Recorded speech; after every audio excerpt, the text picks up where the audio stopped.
Hi எல்லோரும் எப்படி இருக்கீங்க? இந்த வீடியோவில் நான் என்ன சொல்ல போறேன் அப்படின்னா, நான் ஸ்டடி பிளான் போட்டிருக்கிறத எப்படி வந்து கம்ப்ளீட் பண்ணுறேன், எந்த மாதிரி ஸ்டடி பிளான் நான் போட்டிருக்கேன் ஓனா அப்படிங்கிறது தான் இந்த வீடியோவில் உங்களுக்கு சொல்ல போகிறேன். சரிங்களா? இது உங்களுக்கு யூஸ்ஃபுல்லாக இருந்தால் நீங்கள் தாராளமாக கண்டிப்பாக எடுத்துக்கலாம். ஸோ இது வந்து சீக்கிரமாக முடிக்கிற மாதிரி, அதே மாதிரி ஈஸியாக நம்மளுடைய டார்கெட் அந்த நம்மளுடைய 160 எடுக்கிறதுக்கு என்னென்ன அதிகமாக இருக்கோ அதை மட்டும் நம்ம பார்க்குற மாதிரி தான் எடுத்திருக்கேன். ஏன்னா டைம் வந்து கொஞ்சம் கம்மியாக இருக்கிறதுனால நம்ம திருப்பி திருப்பி 6th 7th இந்த புக்ஸ்லாம் நான் கண்டிப்பாக படிக்க போகிறதே கிடையாதுங்க. நான் குரூப் 4க்கே உண்மையாகவே படிக்கல. நான் ஆல்ரெடி சொல்லியிருப்பேன் வீடியோவில். ஒரு தடவை சும்மா பார்த்தது தானே தவிர குரூப் 4க்கு வந்து நான் வந்து 11th 12th தான் நிறையா படித்தேன். ஸோ அதனால தான் வந்து என்னால் ஸ்கோர்ஸ் வந்து அதிகமாக பண்ண முடிஞ்சிச்சு. இப்போ குரூப் 2ங்கும்போது நம்ம வந்து நிறையாவே படிக்கணும். சரிங்களா? ஸோ நான் 11th 12th என்னென்ன படிக்கல பெண்டிங்கில் வச்சுருக்கிறது தான் இந்த வீடியோவில் பார்த்து நம்ம படிக்க போகிறோம். சரிங்களா? இப்போ நான் தமிழ் எப்படி எடுத்திருக்கேன் அப்படின்னா, தமிழ் வந்து ஒரு நாளைக்கு ஒரு இயல். ஓகேங்களா? என்ன ஒரு நாளைக்கு ஒரு இயல் படித்தா எப்படி முடிக்கிறதுன்னு நினைக்கிறீங்களா? ஸோ இதான் என்னுடைய ட்ரிக்கு. என்ன அப்படின்னா, இப்போ தமிழில் 6th புக்கில் ஒரு ஒரு டேர்ம் ஒரு இயல். சரிங்களா?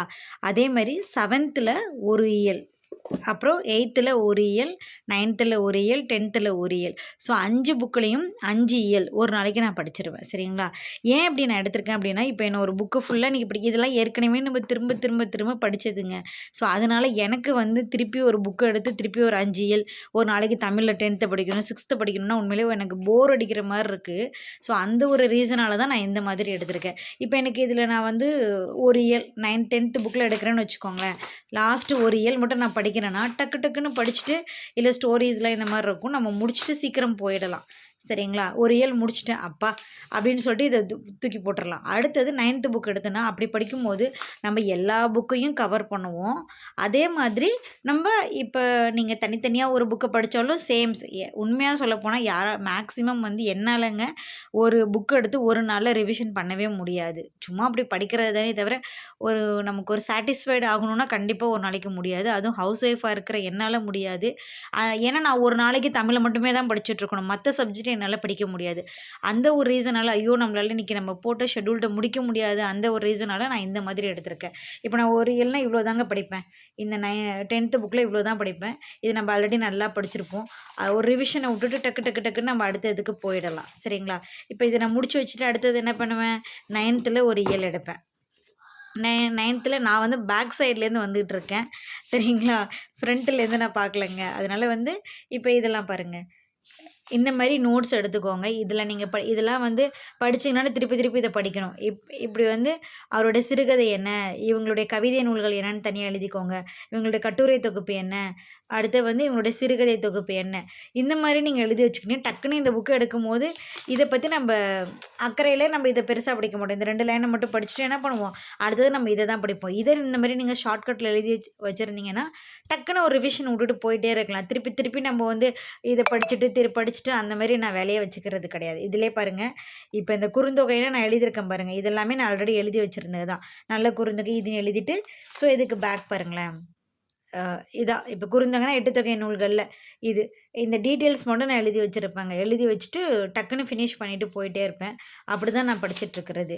இப்போ இங்கே பாருங்கள், சமுத்திரம் அப்படின்னா திருப்பி நான் அந்த லைன் படி படிக்கிறதுக்கு நான் ஆல்ரெடி நான் ஒரு போட்டு படித்து வச்சுருக்கேன். இது ஷார்ட்கட் படித்து வச்சுருப்பேன். அது தலையில் மண்பானை சூட்டிட்டு போனாங்க. அப்போ தலையில் பூவும் வச்சுருக்காங்க. வாடாமல்லியான ஒரு பூவும் வச்சுருப்பாங்க. ஸோ அந்த பூ வந்து இப்போலாம் வந்து பிளாஸ்டிக்கில் செய்கிறாங்களா, அதேமாதிரி காகிதத்தில் செஞ்சுருப்பாங்க அப்படின்னு சொல்லி நானாக ஒரு ஷார்ட்கட்டை போட்டு இதை எழுதி வச்சுருக்கேன். இப்போ எனக்கு டக்குன்னு வந்துடும். வேர்வில் பழுத்தல் இல்லைன்னா புதினம் சாகித்ய அகாதமி. இதில் வந்து இந்த லைனாக இருக்கிறது எனக்கு கொஞ்சம் கஷ்டமாக இருக்கிறனால நான் இப்படி எழுதியிருக்கேன். ஸோ இப்படி தாங்க தமிழை வந்து ஒரு நாளைக்கு நான் ஃபினிஷ் பண்ணுறேன். சரிங்களா? 6th 7th 8th 9th 10th சொல்லி ஒவ்வொரு இயலாக நான் முடிச்சிடும் போது எனக்கு ஒரு சாட்டிஸ்ஃபைஸ் ஆகிடும். அடுத்து வந்து அதே ஒரு 10 நாளில் பார்த்தீங்கன்னா நான் ஃபுல் புக்கையும் முடிச்சிருவேன். 6 to 10th வரைக்கும் ஃபுல் புக்கையும் படிச்சிருவேன். இல்லை நீங்கள் பண்ண வேண்டியது என்னென்னா, நாளைக்கு நீங்கள் 8th இயல் படிக்க போகிறீங்க அப்படின்னா கண்டிப்பாக 10th படித்ததை ஜஸ்ட் ஒரு 1/4 மணி நேரமாவது திருப்பி ஒரு ரிப்பீட் விடுங்க. அப்படி நீங்கள் படிக்கும்போது எக்ஸாம் டைமில் உங்களுக்கு ரொம்ப ஈஸியாக இருக்கும்.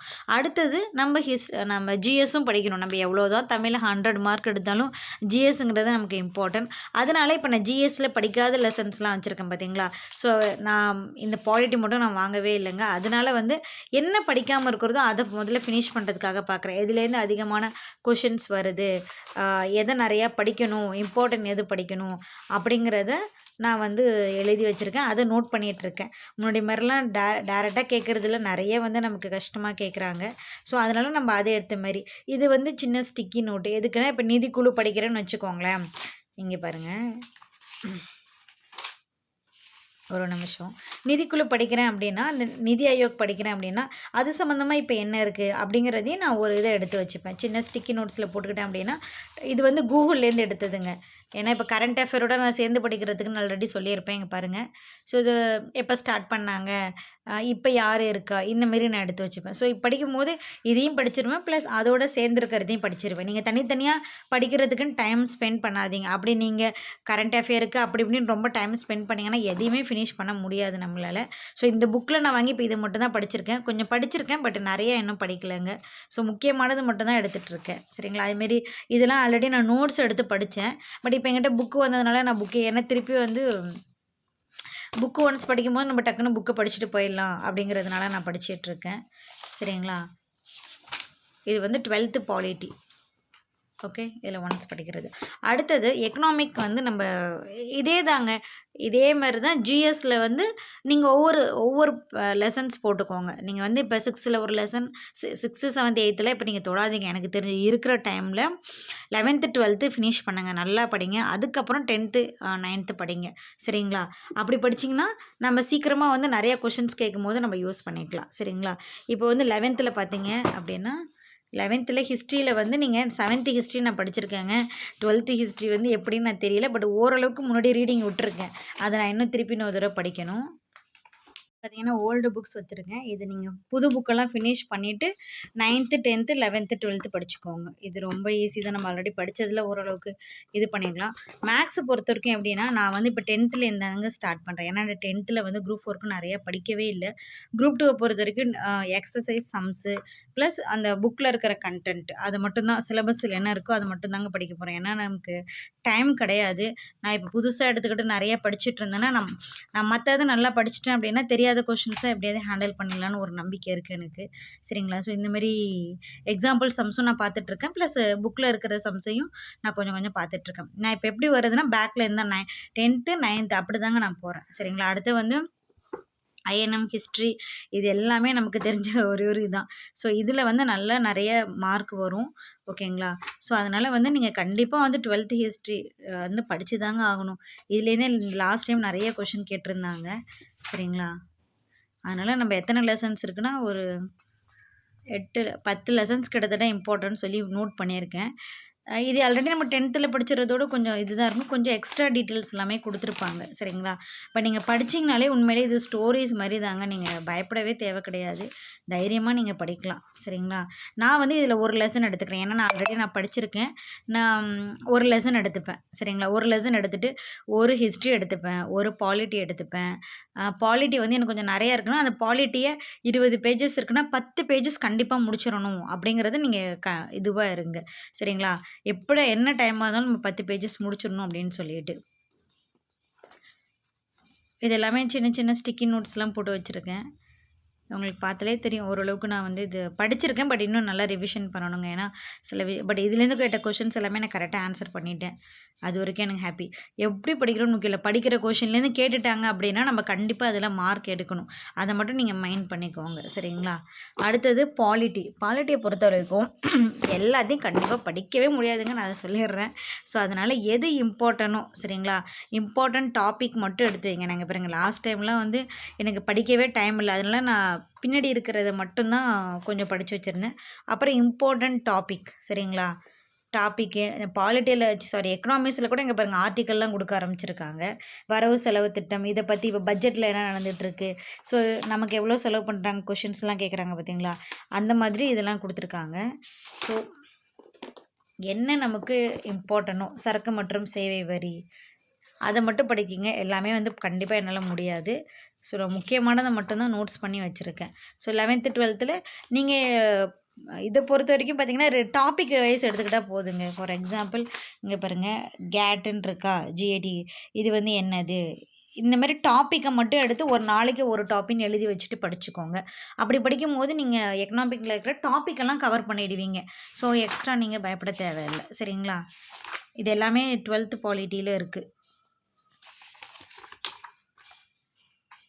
சரிங்களா? அடுத்து 11th பாலிட்டியில் வந்து கண்டிப்பாக இந்த லாஸ்ட் லெசன் வந்து தமிழ்நாட்டு பொருளாதாரம் இருக்குது பார்த்தீங்களா, அது கண்டிப்பாக முக்கியம்தான். பாலிட்டியில் தான் இருக்கா? இல்லை இல்லை, சாரி, பாலிட்டியில் இல்லை, ஒரு நிமிஷம். தமிழ்நாட்டு பொருளாதாரம், ஆமாம், பாலிட்டியில் தான் இருக்குது. இங்கே பாருங்கள், இந்த லெசன்ஸ்லாம் படிச்சுக்கோங்க. ஊரக பொருளாதாரம் இதெல்லாம் கண்டிப்பாக நமக்கு இந்திய பொருளாதாரம் இதெல்லாம் ஒரு கிளான்ஸ் விட்டுக்கோங்க. பட் இது நல்லா படிச்சுக்கோங்க. இந்த 2 இதுலேயும் நல்லா படிச்சுக்கோங்க. நான் ஆல்ரெடி கொஞ்சம் படிச்சிருக்கேன். இந்த பாருங்கள், இது எல்லாமே நீங்கள் எங்கன்னா 10th இது எல்லாமே கொஞ்சம் வருதுங்க. இதில் கொஞ்சம் டீப்பாக கொடுத்துருக்காங்க. ஏன்னா நான் ஒரு தடவை 10th படிச்சுட்டு தான் இந்த புக் எடுத்து படித்தேன். அப்போ படிக்கும்போது 10th படித்த டீட்டெயில்ஸ் எல்லாமே இதில் கொடுத்துருந்தாங்க. இன்னும் கொஞ்சம் எக்ஸ்ட்ரா டீட்டெயில்ஸு நிறைய கொடுத்துருந்தாங்க. ஸோ இதில் உங்களுக்கு எப்படி படிக்கணுமோ ஒரு நாளைக்கு ஒரு 4 பேஜஸ் அப்படி கூட நீங்கள் படிச்சுக்கோங்க. ஒரு எடுத்தோடனே ஒரு லெசனை ஃபுல்லாக படிக்கணும்னு எந்த அவசியமும் எப்போதுமே கிடையாதுங்க. இதை படிச்சுக்கோங்க. இப்போ இதோட கரண்ட் அஃபேரில் என்னென்ன மிங்கிளாக இருக்குது, ஃபார் எக்ஸாம்பிள் இப்போ அணைக்கட்டுகள் இதெல்லாம் கொடுத்துருக்காங்க அப்படின்னா ஒரு ஜஸ்ட் கூகுளில் போட்டு இப்போ எவ்வளோ அணைக்கட்டுகள் இருக்குது அப்படிங்கிறத நோட் பண்ணிக்காங்க. அப்படி தான் நான் போட்டுட்ருக்கிறேன். சரிங்களா? இப்போ மக்கள் தொகையில் நம்ம இது மக்கள் தொகை மாறவே இல்லை, இப்படியே தான் இருக்குது. சரிங்களா? அந்த மாதிரி தலா வருமானம் பிற நாட்டுகளுடன் இங்கே வந்து நம்ம கொடுத்துருப்பாங்க பார்த்தீங்களா, இதை கூகுளில் போட்டு நான் சர்ச் பண்ணி பார்த்துப்பேங்க. அப்படி பார்த்து தான் வந்து நான் இதெல்லாம் வந்து கொஞ்சம் நோட் பண்ணிக்கிறது. ஸோ எக்ஸ்ட்ரா பாயிண்ட்ஸ்லாம் நான் அப்படி தான் வந்து எடுத்துக்கிறது. சரிங்களா? ஸோ அவ்வளோதாங்க என்னுடைய ஸ்ட்ராட்டஜி. இப்படி தான் நான் படிச்சிட்ருக்கிறேன். ஸோ உங்களுக்கு இந்த மாதிரி ஐடியா இருந்துச்சுன்னா கண்டிப்பாக படிங்க. இந்த மாதிரி படித்தோம்னா சீக்கிரம் நம்ம டாப்பிக்கை கவர் பண்ணிவிடுவோம். 10th அதாவது தமிழ் புக்ஸ் எல்லாமே நம்ம மேக்ஸிமம் கவர் பண்ணிவிடுவோம். ஸோ படிங்க. ஓகேங்களா? டைம் கொஞ்சம் தான் இருக்குது. டைம் கொஞ்சம் இருக்கிறதுல நீங்கள் நிறைய வந்து அதை படிக்கிறேன் இதை படிக்கிறேன் புதுசாக அதை படிக்கிறேன் அப்படின்னு சொல்லிட்டு எதையுமே எடுக்காதீங்க. குரூப் 2 பொறுத்த வரைக்கும் கண்டிப்பாக நமக்கு ஒரு 75 ஒரு 80% வந்து புக்கில் தான் கொஷின்ஸ் வரும். ஓகேங்களா? ஸோ அவுட் ஆஃப் ஒரு 20% தான் வரும். அப்படி இருக்கும்போது நம்ம புக்கை நல்லா படிச்சிட்டோம், டாபிக்ஸ் எல்லாம் நம்ம படிச்சிட்டோம் அப்படின்னா ஓரளவுக்கு நம்மளால் அந்த பாஸ் மார்க் ரேஞ்சுக்கிட்ட நம்ம வந்துட முடியும். அப்போ தைரியமாக நம்ம வந்து மெயின்ஸுக்கு வந்து ப்ரிப்பேர் பண்ணலாம். ஒருவேளை நம்ம இந்த ரிசல்ட் வர வரைக்குமே நம்ம வெயிட் பண்ணிகிட்டு இருந்து அதுக்கப்புறம் பாஸ்ன்னு தெரிஞ்சு நீங்கள் படிக்கிறதுக்கு அப்போ கொஞ்சம் தான் டைம் கிடைக்கும். அதனால நல்லா அதிகமாக ஸ்கோர் பண்ணுறதுக்கு என்ன முக்கியமாக படிக்கணுமோ அதை மட்டும் படிங்க. ஓகேங்களா? ஸோ இந்த வீடியோ பிடிச்சிருந்தா லைக் பண்ணுங்கள். உங்களுக்கு இதில் ஏதாவது டவுட் இருந்துச்சுன்னா கமெண்ட்ஸில் சொல்லுங்கள். இது ஃபுல்லாக என்னோட ஓன் ப்ரிப்ரேஷன் மட்டும்தாங்க. சரிங்களா? நான் எப்படி படிக்கிறேன், ஸோ நான் படிக்கிறத சொன்னால் மேபி சில பேருக்கு இது யூஸ்ஃபுல்லாக இருக்குங்கிறதுனால தான் இதை நான் சொல்கிறேன். தேங்க்யூ.